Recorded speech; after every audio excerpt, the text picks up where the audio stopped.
Free kindy for all Queenslanders starting next year. And of course, by free, they mean that it's going to cost the taxpayer $645 million, which will bring the state's investment in kindergarten to $2 billion over just 4 years. Now, maybe you read this headline and you think nothing of it. That's nice.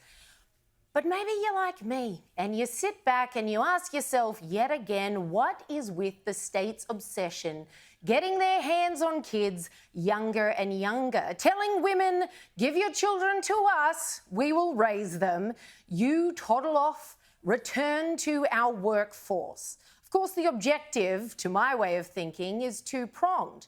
You want those women back in your workforce, and you want to be able to raise those children into the perfect little Marxists we know that the education industry in our country loves to foist upon kids at all ages, whether it's school, whether it's university, you name it. It smacks of communism to me, so it's no surprise that here's our Prime Minister saying he wants this to be nationwide. I want universal childcare to be part of the great Australian story. And here's the Queensland Education Minister saying that she hopes this initiative snaps up the thousands of children who aren't currently attending kindy. And we want to attract the 8,000 children that aren't in kindy yet, and we're hoping that this package will attract them to kindy as well. Now, maybe this wouldn't be so objectionable if all the kindies we were talking about were like this one. Boys have a penis, girls have a vagina. Thanks for the tip. But sadly, that is not the case. Remember this story from less than a year ago, where a father in New South Wales had the temerity to be angry upon collecting his 5-year-old from kindergarten and learning that it was plastered with paraphernalia about pansexual this, transsexual that. The kindergarten actually called the cops on him. To be clear, he didn't get violent in any way, but he was very upset to learn that children so young were being taught this kind of thing at the hands of the state. What good parent wouldn't be upset about that? Lastly, let's look at the two tweets by the two premiers who have put this in place in their state. Free kindy for all. First from Dan Andrews, second from Anastasia Palaszczuk. They're very, very similar. But what stands out to you, it could be a copy-paste in fact, what stands out to you is that they both promise this means the very best start to your child's life. The state actually wants you to believe that leaving your little people in their hands 8+ hours a day during the most vulnerable, sponge-like years of their life, any psych will tell you these are very formative years, leaving them in the hands of the state all day, every day, instead of at home with mum, is giving them the best start in life. Here's an idea. If this isn't about, say I'm a total cynic, and this isn't about getting your hands on kids younger and younger, this isn't about indoctrination, this is about allowing mothers to return to the workforce because we're supposed to believe that they want to.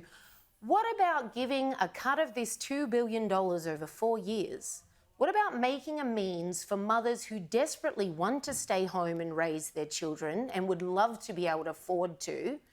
How about making that available to them? It would also solve a lot of problems that we're currently seeing in Victoria and other states where these daycare centres, kindies, are desperately underfunded. Well, that's the obvious thing, isn't it? I mean, rather than helping women to get back into the workforce, why not help women to spend time with their kids, as you pointed out, when they're at their most sponge-like and vulnerable? And I don't think anyone can accuse you of being a conspiracy theorist unless they've not been paying attention. Because, Caleb, anyone who's been paying attention to the way schools and kindergartens are indoctrinating children into the state ideology. Well, they must have been living under a rock if they've not noticed that. Well, I've previously suggested that the childcare subsidy, which was increased in the last federal budget, should be altered so that if you are a stay-at-home mum or father, for that matter, I don't particularly care what gender you are, that you should be able to claim an equal amount of money in order to allow you to stay at home. If that's the decision you want to make for how your family operates, I don't see why you should be put at a disadvantage. I like the idea of freely available kindergarten as long as it's done properly. Now, as to whether or not it will be done properly, I think we all know the answer to that one. But fundamentally, the idea of giving kids the opportunity to get the experience of what it might be like in the schoolroom, to socialise with other kids, I don't think is a bad thing. The debate is the content of what they're taught when they go there. And if they are going as they are to schools these days where, it's pretty obvious the agenda that's being run by teachers, we know what's going to happen if you enforce that upon them younger and younger and younger. It's the march of the institutions. The debate is more than about that, though. It's not just the condition of the kindies. It's the fact that women who used to not belong to the workforce at all and enjoy raising their children, the vast majority of mums I know would desperately rather be at home with their children. Again, we're talking about preschool children. They're not yet school age. You never get those years back.